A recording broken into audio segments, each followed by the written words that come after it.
Hello viewers, welcome back to my YouTube channel. This is Shima from Shima's Blog and Cook. আজকে আপনাদেরকে ক্রিসমাসের প্রিপারেশনের একটা blog দেখাচ্ছি। এটা হচ্ছে ঘরোয়া একটা প্রিপারেশন।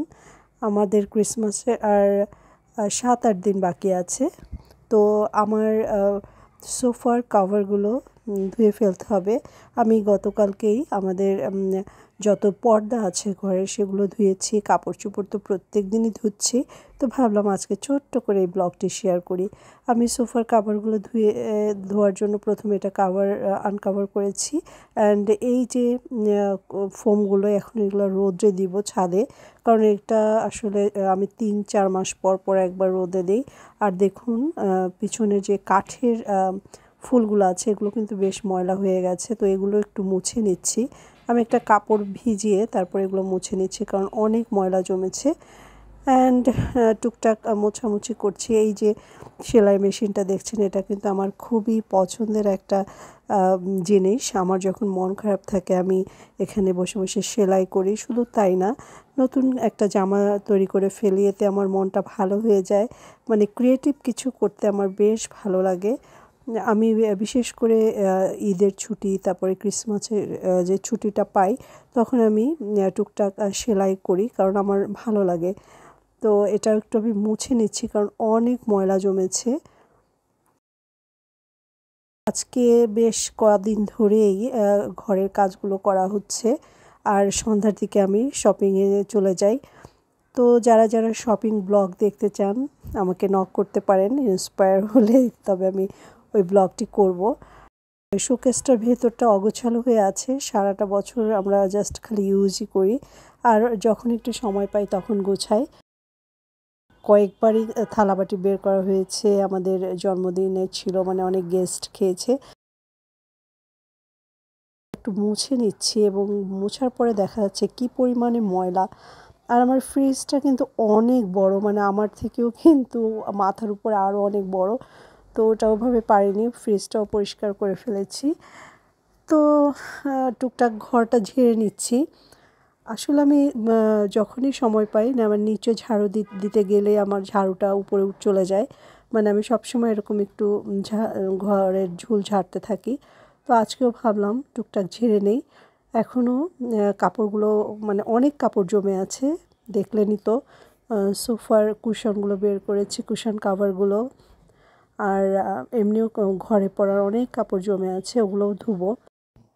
এবার কাপড় কাচার পালা। প্রথমে আমি কিন্তু ওই যে কুশন এবং সোফার কাভারগুলো ধুতে দিয়েছি।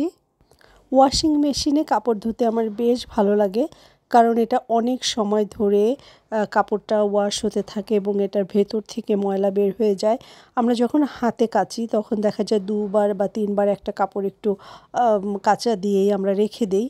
তো ওয়াশিং মেশিনে দেখুন আমি প্রথমে যে সোফার যে কাভারগুলো আছে দিয়েছি, এত ময়লা বের হয়েছে। তো আমি এটা প্রথমে একবার এটা পানিটা ফেলে দিয়ে পরে আবার ফাইনালি ধুবো। তো প্রথমে এই কালিগুলোই আমি ফেলে দিচ্ছি। এটা আমি প্রায় 6 মাস পরে ধুলাম, বিকজ আমি গত যে জুন জুলাইয়ে ছুটিটা পেয়েছি আমি একদম বাসায় ছিলাম না, অনেক বিজি ছিলাম। তো সেজন্য বিজি ছিলাম বলতে আমি আসলে দেশের বাইরে গিয়েছিলাম। আমি থাইল্যান্ডে গিয়েছিলাম ঘুরতে, তারপরে মালদ্বীপসে গিয়েছিলাম। তো সেই সময় আসলে আমি বেশি কাজ করতে পারিনি। বছরে আমি 2বারই মেইনলি কাজ করি, একটা ক্রিসমাসের ছুটিতে এবং একটা হচ্ছে মানে জুন জুলাইয়ে যে সামার ভ্যাকেশনটা পাই তখন। তাছাড়া এমনি ধোয়া হয়। তো আমার ওয়াশিং মেশিন কিন্তু এবার আমি আমাদের গায়ের কাপড়গুলো দিচ্ছি। মানে এখানে 2টা চেম্বার আছে, একটা কাপড় কাচা হয় আর এপাশে যে চেম্বারটা আছে এটা কিন্তু আমরা কাপড় শুকাই। আর মাঝখানে যেটা ওটা ড্রেনেজ, মানে পানিটা বের হয়ে যাচ্ছে। তো এবার হলো 3rd ব্যাচের কাপড়গুলো দিয়েছি। তো এই ওয়াশিং মেশিনটা কিন্তু আমার অনেক বছরের, এবং দেখতে পাচ্ছেন অনেক সুন্দর পরিষ্কার হয় কাপড়গুলো। আমি এখানে দাঁড়িয়ে, এটা আসলে ম্যানুয়াল, আমি আমার পছন্দ মতো পানি নিচ্ছি আবার এবং সেটা কেচে নিচ্ছি যত সময় লাগছে। তো এভাবে আমার এখন কাপড়গুলো কাচতে দাঁড়িয়ে দাঁড়িয়ে যদিও করি, সময়টা চলে যাচ্ছে। তো এগুলো আমি আবার ছাদে দিয়ে আসবো, তখন আমার সঙ্গে যদি যেতে চান ছাদে তো ভিডিওটি দেখতে পারেন। আজকে সন্ধ্যার দিকে শপিংয়ে যাওয়ার ইচ্ছা আছে। আর আমি গতকালকেই রান্নাবান্না করে রেখেছিলাম রাতে একটু বেশি করে, যাতে এখন রান্না করতে না হয়। তো প্রায় দুপুর হয়ে যাচ্ছে, তবে আমি এখন রান্না করব না। আমি কালকের যে ঠান্ডা ভাত আছে সেটা গরম করেই সবাইকে দিব। তো কাপড় ধোয়া হচ্ছে। তো অলরেডি আমার 3 ব্যাচের কাপড় ধোয়া হয়ে গেছে, আর আমি এগুলো কিন্তু এখন ড্রায়ারে দিচ্ছি।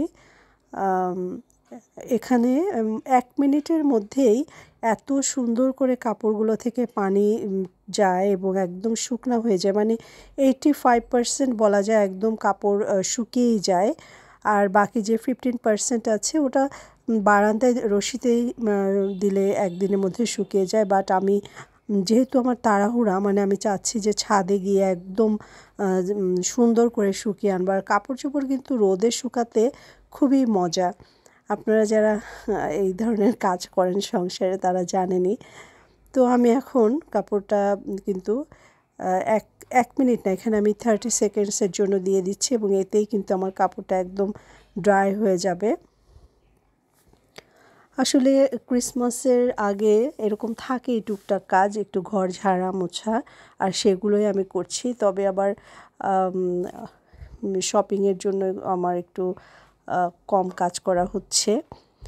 বন্ধুরা, আমার চ্যানেলে যারা প্রথমবার জয়েন করেছেন তাদেরকে ওয়েলকাম জানাচ্ছি। ভিডিওগুলো ভালো লাগলে লাইক, শেয়ার, কমেন্টস করতে ভুলবেন না। আর এই যে হয়ে গেল আমার কাপড় শুকানো। তো এত বেশি কাপড় আমি 2 বারে, মানে 2 ব্যাচে আমি এটাকে ড্রাই করে নেব। জানি না ছাদে গিয়ে জায়গা পাবো কি না। আমার 2টো রশি আছে ওখানে। এখন যদি অন্য কেউ কাপড় দিয়ে দেয় সেক্ষেত্রে কাপড় দিতে একটু ঝামেলাই হয়ে যাবে। তো এই যে এখন আর আমার বাচ্চাদের স্কুল যেহেতু ছুটি হয়ে গেছে, স্কুলের কাপড় চোপড়গুলোও দিয়ে দিচ্ছি। আর শীতকালে বুঝে নিয়ে একটু বেশি কাপড় চোপড় হয়। সাধারণত আমি ডেইলি ব্লগ করি না, আজকে ভাবলাম যে একটু শেয়ার করি আপনাদের সঙ্গে। তো কাপড়গুলো কাঁচা হয়ে গেলে আমার আবার একটু আদা রসুনও পেস্ট করার ইচ্ছা আছে, দেখি কতটা করতে পারি। এই তো হয়ে গেল মাত্র 30 সেকেন্ডসের মধ্যে আমার কাপড় মানে কি বলে পানি ঝরিয়ে নেওয়া। এটা একদম অলমোস্ট শুকনা হয়ে গেছে। তো এখানে যে ছোট কাপড়গুলো আছে এগুলো আমি ঘরের বারান্দায় দিব, আর বড় বড় যেগুলো আছে একটু মোটা টাইপের ওগুলো সবই ছাদে দিব। চলেন ছাদে যাই, আর এই সুযোগে আমার ছাদটা আপনাদেরকে দেখিয়ে নিয়ে আসি। তো এই যে ছাদে অলমোস্ট আমি কাপড়গুলো দিয়ে দিয়েছি, আর বেশি সময় লাগবে না, যেহেতু আমার এগুলো সব ড্রায়ার দেওয়া। আর আমাদের ছাদের কাজগুলো কিন্তু দেখেন শুকিয়ে যাচ্ছে। আমাদের যে কেয়ারটেকার সে ছুটিতে আছে, যার জন্য গাছে পানি দেওয়া হয় না। আর মনে হয় শীতের সময় এরকমই গাছের অবস্থা হয়।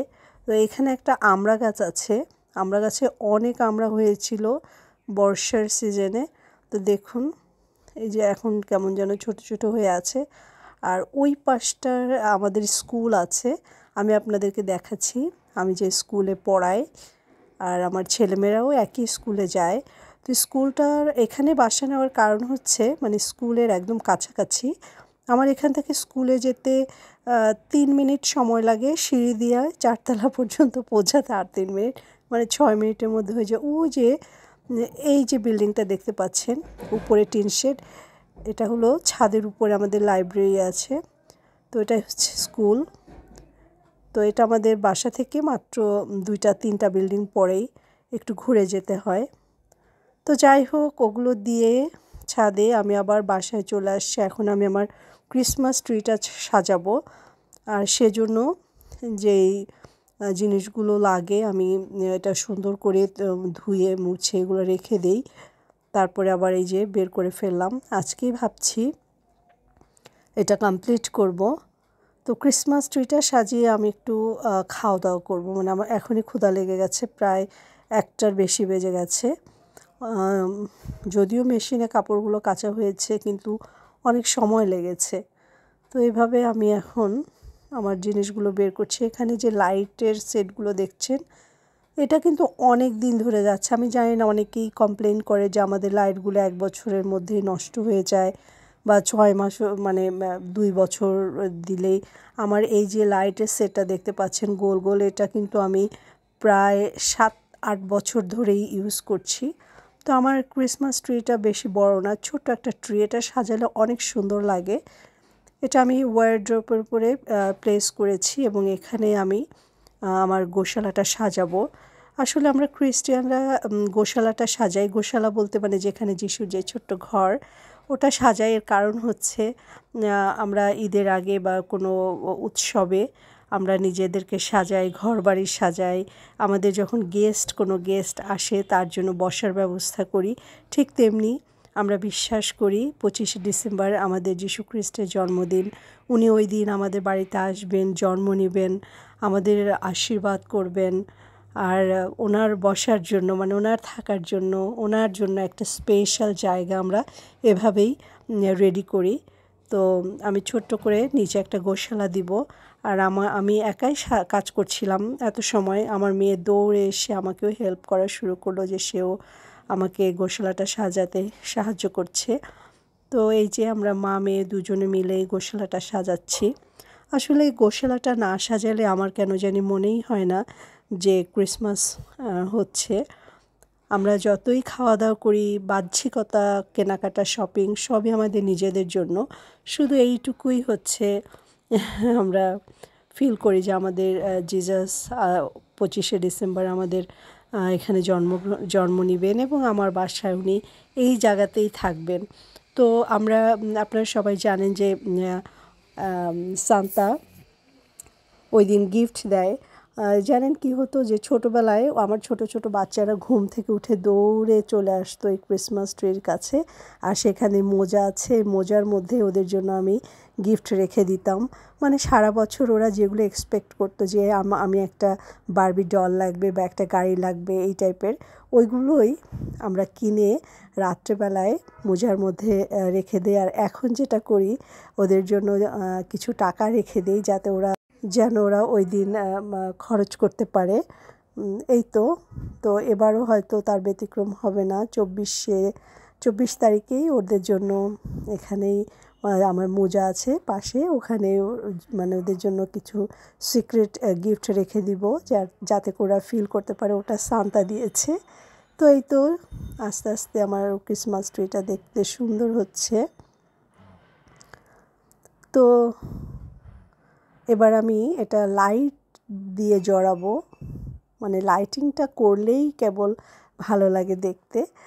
তো আমি এখন পুরো ট্রিটার গায়ে এই গোল গোল লাইটগুলো দিব এবং এটা দিলে কিন্তু খুব সুন্দর লাগে।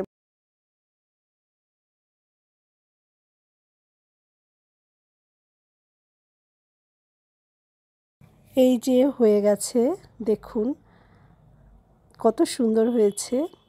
আর একদম উপরে একটা তারা আমরা ওটা দেই, কারণ আমাদের যিশু যেখানে জন্মগ্রহণ করেছিলেন, তো তার উপরেই একটা তারা ছিল সেই গোশালার উপরে। মানে ওখানে একটা তারা এসে থামে, আর সেখানেই পণ্ডিতরা বুঝতে পারে যে এটাই সেই যীশু খ্রিস্টের গোশালা। দেখুন তো কেমন হয়েছে, আমাকে জানাবেন কমেন্টসে। তো আজকে 17 তারিখ এবং আজকেই ভাবলাম যে আমি মোটামুটি এই কাজগুলো করে ফেলি। আর ছাদে কিন্তু কাপড় শুকাচ্ছে, এগুলোর পরে আবার ছাদে চলে যাব। তো বাই দিস টাইম আমি এই গোশালাটা সাজিয়ে আবার কিছু এক্সট্রা লাইট ছিল, সেগুলো দিয়ে আমি আবার ডাইনিং টেজে সাজিয়ে নিয়েছি। ডাইনিংয়ের ঠিক মাঝখানে একটা স্টার দিয়েছি, আর চারিদিকে এরকম করে ছোট ছোট লাইট মানে একটা রোল করে দিয়েছি, তাতেই দেখতে বেশ সুন্দর হয়েছে। এই যে এখানে শোকেসটার পাশ থেকে দিয়েছি। তো এখনও অনেক কাজ বাকি, চেষ্টা করব যে প্রত্যেক দিন একটু একটু করে কাজ করতে, কারণ নিজের হাতেই করতে হয়। আর আমার যে মেইডটা আছে, ও শুধুমাত্র সকালে এসে আমার মানে সারাদিনে যে জমানো প্লেট বাটিগুলো থাকে সেগুলোই ধুয়ে দেয়। এই যে সান্তার বড় একটা ছবি আমরা দরজার সঙ্গে টানিয়ে দিয়েছি। তো মোটামুটি এবার চলে আসছি আদা রসুন একটু পেস্ট করব, কারণ রান্না বান্না করার জন্য এটা লাগবেই।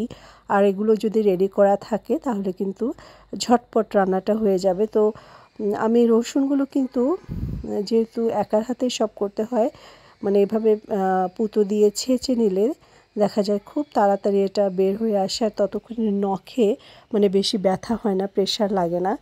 তো এইভাবে আমি সমস্ত রসুনগুলো ছেঁচে নিয়েছি, আর জাস্ট ভিতর থেকে কিন্তু অলরেডি খুলে গেছে দেখুন। তো আমি সেটা এখন ব্লেন্ড করব ব্লেন্ডারে দিয়ে। তো এমনিভাবে সমস্ত রসুনগুলো আমি ছেঁচে নিচ্ছি। আপনারা যারা আমার মানে কাঁচা বাজার বলতে হচ্ছে মাছ মাংস এগুলোর বাজার দেখতে চান ক্রিসমাস উপলক্ষে, আপনারা আমাকে কমেন্টসে জানাতে পারেন, সেটাও শেয়ার করব যদি আপনাদের কমেন্টসে আসে, রিকোয়েস্ট থাকে তাহলেই। কারণ এই যে সারাদিন এগুলো করা, সঙ্গে সঙ্গে ব্লগ করা, তারপরে আবার ওগুলো এডিট করা বেশ ঝামেলা। যদি আপনাদের মধ্যে 2-5 জনও রিকোয়েস্ট থাকে, মানে আমার ভক্তরা, অবশ্যই আমি তাদেরকে রেসপেক্ট করে ভিডিও তৈরি করব। তো রসুনগুলো তো এভাবে ছেঁচে নিয়েছি, কিন্তু জানি না মানে আদাগুলো এখন ছিলতে কত সময় লাগবে, কিন্তু করতেই তো হবে, আজকে না করলেও কালকে করতে হবে। তো এখন এগুলোই করে নিচ্ছি। তো বাই দিস টাইম কিন্তু আমি আবার লাঞ্চ করেছি, মানে কালকে যে ভাত তরকারিগুলো ছিল ওগুলো গরম করেছি। গতকালকে আমি গরু মাংস রান্না করেছি, তাই ওটা জাস্ট গরম করেছি, আর একটু ভাজি ছিল, তো সেটা দিয়ে আমি এবং আমার ছেলেমেয়েরা খেয়ে নিলাম। তবে এই কাজের পরে আবার বিকালে রান্না করতে হবে, রান্নাটা সেরে তারপরে চলে যাব আমি শপিংয়ে। তো শপিং অলরেডি আমরা 2 দিন করেছি, 2 দিন করেছি, এবং আমার কিছু ভিডিও আছে, যদি আপনাদের রিকোয়েস্ট পাই তাহলে ওটা এডিট করে আপনাদেরকে দেখাবো। আর আদাটা কিন্তু এখন আমি বটি দিয়েই ছিলছি, কারণ এছাড়া আর কোনো আদা কুইক করে ছেলার কোনো টেকনিক আমার জানা নাই। আপনাদের জানা থাকলে আমাকে জানাতে পারেন। তো এইভাবে প্রথমে আদাগুলো ছিলে নিচ্ছি। আর বন্ধুরা, আপনারা আদা রসুন কিনে ওটা পলিথিনে জড়িয়ে ফ্রিজে রেখে দিবেন, এতে করে আদা রসুনটা ভিজা থাকে, মানে সফট থাকে। আপনারা যখন ব্লেন্ড করবেন তখন কিন্তু খুব সুন্দর করে ব্লেন্ড হয়ে যায়। তবে বাইরে যারা ফেলে রাখেন এবং পরে এটা ব্লেন্ড করতে যান, সেক্ষেত্রে কিন্তু আদার রসটা অনেক শুকিয়ে যায় এবং ভালো ব্লেন্ডিং হয় না। তো আমার মেয়েও কিন্তু আমার সঙ্গে হেল্প করছে, ও রসুনগুলো আমার সঙ্গে বেছে দিচ্ছে। তো যাদের হেল্পিং হ্যান্ড আছে তাদের তো বেশি সময় লাগে না, কিন্তু আমার আবার এগুলো প্রসেস করতে হয়, এটা আবার ধুইতে হয়, একটু সময় লাগে, কিন্তু ভালোই লাগে আমার নিজের হাতে কাজ করতে। আর সংসারের কাজ এভাবে আসলে আমি করতে পারি না, কারণ আমি স্কুলে থাকি প্রায় একবেলা, বাকি একবেলা রান্নাবান্না, নিজের স্কুলের প্রিপারেশন, বাচ্চাদের দিকে খেয়াল করা, সুন্দর করে সংসারের কাজ করতেই পারি না। তো আমি আমার যেটা আদা রসুন বাটি, এই ব্লেন্ডারটাই আমি স্পেশালি আমার আদা রসুন মানে এই রান্নাবান্নার কাজে আমি ইউজ করি। তো ওটার মধ্যে এখন ব্লেন্ড করে নিচ্ছি। আমার আরেকটা ব্লেন্ডার আছে, ওটা বাচ্চারা আবার জুস টুস এগুলো তৈরি করে। তো আমি প্রথমে রসুনটা করেছি, তারপর আদাটা করেছি, আলাদা আলাদা করে ব্লেন্ড করেছি। এতে করে যেটা হয়, একই সময়ের মধ্যে সুন্দর করে ব্লেন্ডিংটা হয়ে যায়। তারপরে সুন্দর করে মিক্সড করে এটা এখন আমি ডিপ ফ্রিজে রেখে দিব। আর এরপর আমি কড়া করে 1 কাপ চা খেয়ে ছাদে যাব কাপড় নিয়ে আসতে, আর রান্নাবান্নাটা করে ফেলবো সন্ধ্যার আগেই। আর আমি সন্ধ্যার দিকে আমার মেয়ের সঙ্গে আজকে শপিংয়ে যাচ্ছি, আজকে যাব নিউ মার্কেটে। তো কেমন লাগলো আজকের ব্লগটি? অনেক দিনের কাজের মধ্য থেকে ছোট্ট একটি অংশ আপনাদেরকে দেখালাম, মাত্র 1 দিনের কাজ। ভালো লাগলে জানাবেন। বিদায় নিচ্ছি, সবাই ভালো থাকবেন, টাটা।